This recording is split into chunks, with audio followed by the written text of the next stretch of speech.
Hello guys, स्वागत है एक बार फिर से आप सभी का मेरे चैनल पर। मैं हूं राजेश शर्मा और आप देख रहे हैं मेरा channel study time by Rajesh Sharma.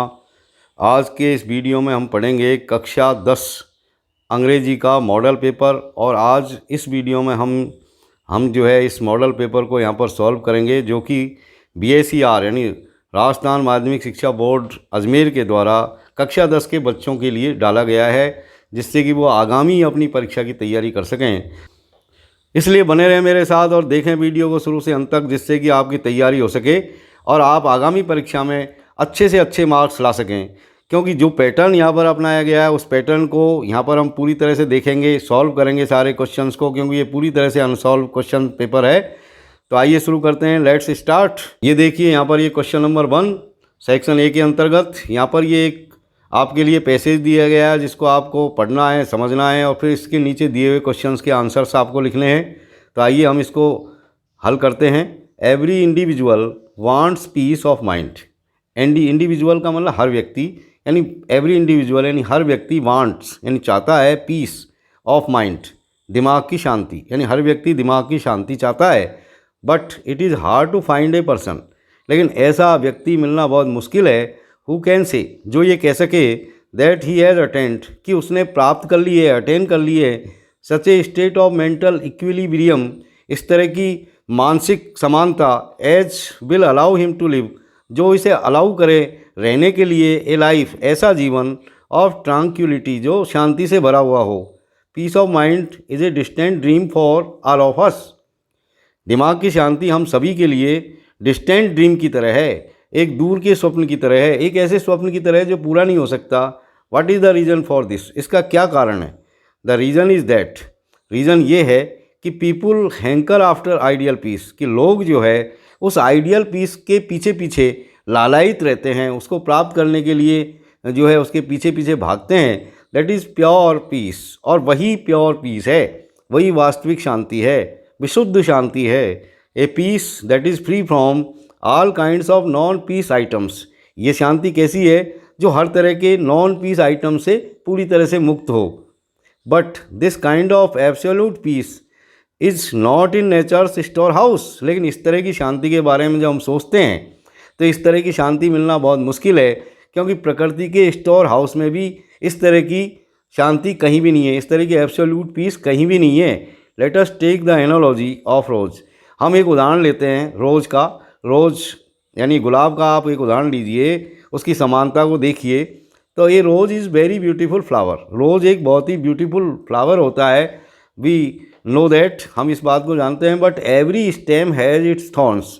लेकिन अब रोज़ बहुत अच्छा ब्यूटीफुल फ्लावर है, लेकिन उसके स्टेम पे, उसके हर डाल पर कांटे होते हैं, थॉर्न्स होते हैं। Indeed thorns are an integral part of the rose plant. और हम जानते हैं, वास्तव में ये बिल्कुल सत्य बात है कि थॉर्न्स जो है वो उस प्लांट के, उस रोज़ प्लांट के इंटीग्रल पार्ट है। वो उस रोज़ प्लांट के इंटीग्रल पार्ट है, कहने का मतलब आंतरिक हिस्से हैं, आंतरिक भाग हैं। A poet has rightly said, एक कवि ने बिल्कुल सही कहा है, that thorns serve as security guards for the flower. ये जो थॉर्न्स हैं वो उस फ्लावर के लिए, उस गुलाब के फूल के लिए एक सुरक्षा रक्षक की तरह होते हैं, सिक्योरिटी गार्ड्स की तरह होते हैं। There must be non peace items along with peaceful items. कहने का मतलब पीसफुल आइटम के साथ जो है नॉन पीस आइटम्स भी होते हैं, ये निश्चित है, ये मस्ट है। ए peaceful mind is a very precious aspect of human nature. Peaceful mind बहुत ही प्रीसियस एस्पेक्ट है, बहुत ही मूल्यवान पक्ष है ऑफ ह्यूमन नेचर का, मानव स्वभाव का। And it too needs safety to maintain its sublime quality.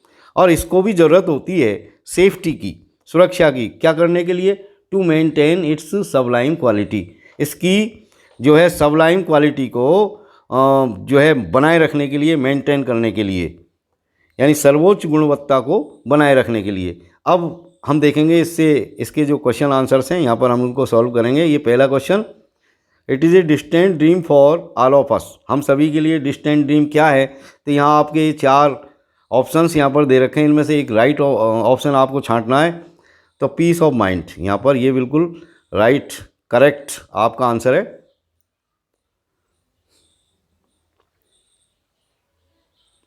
अब देखेंगे हम question number 2, the security for the flowers are, यानी फ्लावर्स की सिक्योरिटी क्या है, गार्डन है या अदर प्लांट है या थॉर्न्स है या रूट है। तो हमने देखा कि थॉर्न्स उसके सिक्योरिटी होते हैं प्लांट के लिए, किसी भी फ्लावर के लिए थॉर्न्स कांटे, जैसा कि रोज़ के प्लांट में थॉर्न्स होते हैं। अब देखिए इसका next question, nature always leads people into, यहाँ पर आपको ये खालिस्तान भरना है, सिचुएशंस, तो चैलेंजिंग यहाँ पर आपका करेक्ट आंसर है। और ये देखिए अगला, fill in the blank, thorns are an part of a rose plant, ये थॉर्न्स किसी रोज़ प्लांट के क्या होते हैं, तो इंटीग्रल पार्ट होते हैं, यानी आंतरिक भाग होते हैं। तो इंटीग्रल यहाँ पर एकदम करेक्ट आंसर है। अब देखिए right the answer of the following, तो नीचे यहाँ पर भी कुछ क्वेश्चंस हैं जिनके आंसर्स आपको पैसेज में से ही छांट करके लिखने। जैसे ये पहला क्वेश्चन है, what is pure peace, pure peace क्या है, तो हमने अभी पैसेज में देखा आइडियल पीस जो है वही प्योर पीस होती है, यानी इसको हम ऐसे कह सकते हैं ideal peace is pure peace. अब देखिए इसका बी वाला, why does a peaceful mind need safety, peaceful mind को सेफ्टी की ज़रूरत क्यों होती है, तो इसका आंसर भी हम देखेंगे पैसेज में से। तो इसका आंसर ये रहा आपका, to maintain its sublime quality, यानी इसकी सबलाइम क्वालिटी को बनाए रखने के लिए होती है।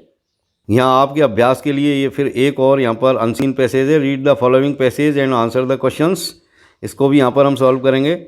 The conquest of happiness, happiness की कन्क्वेस्ट, यानी एक तरह से आपकी जो हैप्पीनेस है, जो आपकी प्रसन्नता है, उसके ऊपर जो जीत है, has mean different facts to different generations, इसका अर्थ अलग अलग जनरेशंस के लिए, अलग अलग पीढ़ियों में अलग अलग तरीके से देखा जाता है।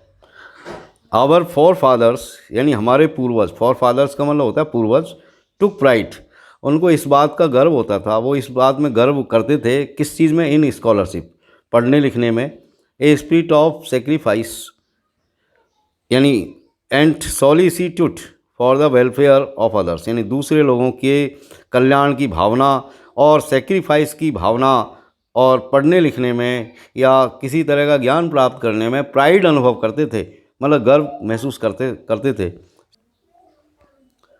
गॉन आर दोज डेज, ये दिन अब नहीं रहे, कहने का मतलब ऐसे दिन अब नहीं है। Today we live only for ourselves, आज ज़माना ऐसा आ गया है कि हम सब अपने आप के लिए जीते हैं, दूसरे का बिल्कुल भी ख्याल नहीं रखते।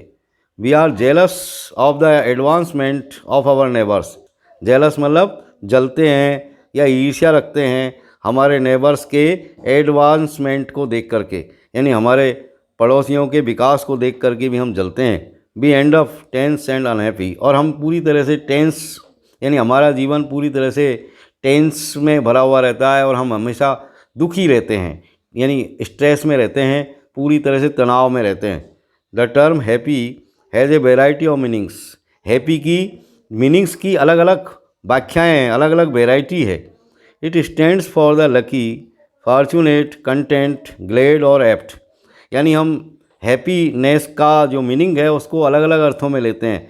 कभी लकी होने के लिए, यानी भाग्यशाली होने के लिए, फॉर्चुनेट भाग्यशाली होने के लिए, कंटेंट संतुष्ट होने के लिए, ग्लैड और एप्ट यानी खुश होने के लिए। Happiness lies with in the mind of the individual, happiness एक ऐसी अवस्था है जो देखी नहीं जा सकती, ये हमारे दिमाग के अंदर होती है, यानी हमारा दिमाग इसको समझता है।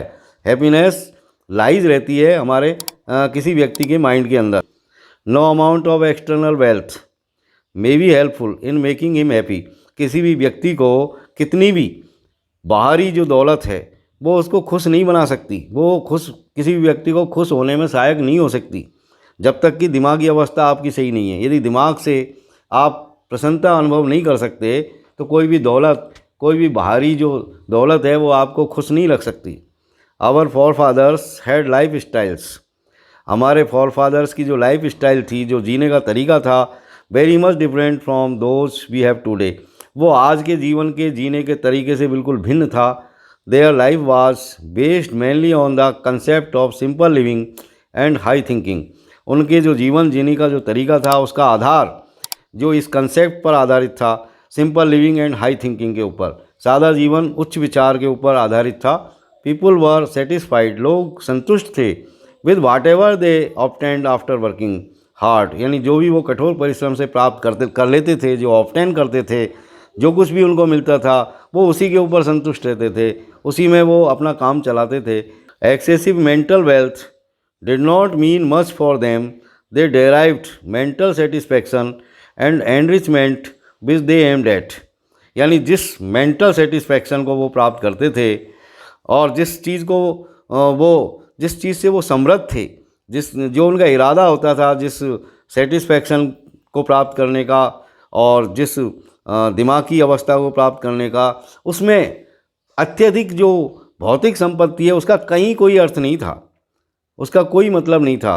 The structural framework of our forefathers families was different from those of ours. हमारे जो फॉर फादर्स थे, जो हमारे पूर्वज थे, उनका जो फैमिली स्ट्रक्चर था, जो ढांचा था परिवार का, वो आज के परिवार के ढांचे से बिल्कुल भिन्न था। They lived in a cohesive joint family structure where they were happier than us. वे एक सम्मिलित परिवार के अंदर रहते थे, उनका जो ढांचा था रहने का वो एक सम्मिलित परिवार का था और इस ढांचे में वो हमसे ज़्यादा खुश थे। दे केयर्ड फॉर ईच अदर। ऐसे ढांचे में, ऐसे सामूहिक जो है कुटुंब वाली जो परिपाटी थी, जिसमें एक मुखिया होता था और सारे परिवार के लोग उसका कहना मानते थे, उसका रिस्पेक्ट करते थे, ऐसा आज बिल्कुल भी दिखाई नहीं देता था। बल्कि उस ज़माने में जब हर आदमी की केयर करता था, हर परिवार का सदस्य एक दूसरे सदस्य की पूरी तरह से देखभाल करता था, उसके दुख दर्द में शामिल होता था। यानी वो हर व्यक्ति परिवार का एक दूसरे के दुख दर्द में शामिल होता था, हर व्यक्ति दूसरे की केयर करता था, परवाह करता था। The siblings grew up with their cousins. और जो सिबलिंग्स थे, जो बच्चे होते थे, वो सारे अपने कजिन्स, अपने चचेरे भाई बहनों के साथ बड़े होते थे। The bond of love which they share can not be easily found in the nuclear family of the day. जो लव का जो बंधन था, कहने का मतलब जो प्यार का बंधन उस जमाने के परिवार में, परिवार के लोगों के मध्य जो पाया जाता था, वो आज के परिवार के अंदर बिल्कुल भी नहीं पाया जाता। बिल्कुल हम उसको इजीली हम प्राप्त नहीं कर सकते। The family provided an emotional cushioning effect against tension and stress.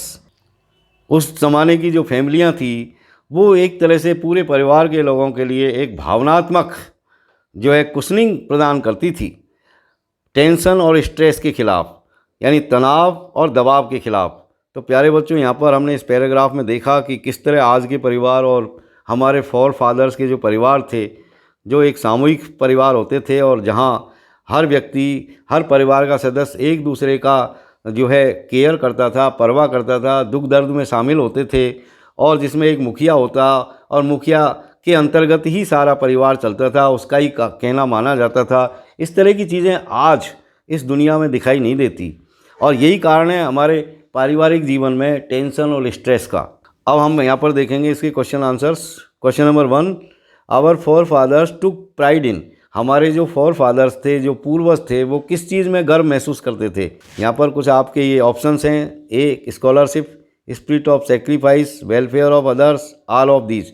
तो यहाँ पर हम देख रहे हैं कि ये तीनों ही ऑप्शन आपके एकदम करेक्ट है, इसलिए इसका सही आंसर हुआ आपका डी, ऑल ऑफ दीज। यानी ये सभी चीज़ों में वो प्राइड महसूस करते थे, स्कॉलरशिप में भी, स्पिरिट ऑफ सेक्रीफाइस में भी, वेलफेयर ऑफ अदर्स में भी। अब देखिए question number 2, how do we feel for our neighbours today. आज हम हमारे पड़ोसियों के प्रति किस तरह जो है महसूस करते हैं, तो कैसा महसूस करते हैं। Jealous, humble, polite, none. तो बिल्कुल स्पष्ट है कि हम पड़ोसियों से जेलसी फील करते हैं, तो ये आपका ऑप्शन नंबर ए यहाँ पर करेक्ट आंसर है। अब देखिए इसका question number 3, happiness lies with in the of the individual. Happiness कहाँ लाइज करती है इंडिविजुअल्स के जो है, तो यहाँ आपने देखा कि माइंड के अंदर इन जो है लाइज करती है। तो यहाँ पर ये आपका ऑप्शन नंबर 2 करेक्ट आंसर है, माइंड में। क्वेश्चन नंबर 4 देखिए, our forefathers life was based mainly on. हमारे फोर फादर्स की लाइफ मुख्य रूप से किस चीज़ पर आधारित थी। The concept of simple living, ये भी बिल्कुल सही है। The concept of high thinking, ये भी बिल्कुल सही है। सी आपका हुआ करेक्ट आंसर, बहुत यानी दोनों ही चीज़ सही है। तो आपका ये इसका जो करेक्ट आंसर है वो सी है यहाँ पर बोथ। अब हम देखेंगे question number 5, can not be found in the nuclear family of the day. क्या चीज़ नहीं पाई जाती आज के परिवारों में? तो बॉन्ड ऑफ लव नहीं पाया जाता, यानी प्रेम का जो बंधन है परिवार के सदस्यों के बीच वो एब्सेंट है। अब देखेंगे हम question number 5, fill in the blanks. The family provided an cushioning effect. तो इमोशनल, यहाँ पर हम लिखेंगे इमोशनल, इमोशनल यानी इमोशनल कुशनिंग इफेक्ट प्रोवाइड करती थी फैमिली परिवार के सदस्यों को। ये क्वेश्चन नंबर बी देखिए यहाँ पर, excessive material did not mean forefathers. तो एक्सेसिव मटेरियल वेल्थ, तो यहाँ पर आपका आंसर हुआ WEALTH, वेल्थ। तो यहाँ पर हम वेल्थ भर देंगे इसमें, यानी मटेरियल वेल्थ का मतलब होता है भौतिक संपत्ति, रुपया पैसा घर बार ये सब जमीन जायदाद भौतिक संपत्ति कहलाती है। अब देखिए आप question number 7, right similar word for the following words from the passage. Passage में से आपको इनके समानार्थी शब्द लिखने हैं, डेवलपमेंट और एंसेस्टर। एंसेस्टर्स का आपने देखा कि इसमें आया फॉर फादर्स, तो फॉर फादर्स यहाँ पर आपका बी का आंसर है। डेवलपमेंट यानी ग्रू अप, यानी बड़ा होना, विकास होना, तो यहाँ पर ग्रू अप शब्द आया जो हम डेवलपमेंट के लिए यहाँ पर यूज़ करेंगे। एंसेस्टर फॉर फादर्स के लिए है। तो dear students, that's all for today. इस वीडियो में हमने यहाँ पर 2 पैराग्राफ सॉल्व किए हैं और अगले वीडियो में ग्रामर के पार्ट के साथ फिर मैं हमारी और तुम्हारी मुलाकात होगी। तब तक के लिए बने रहे मेरे साथ, देखते रहें मेरा channel. Have a nice time. Thank you very much for watching.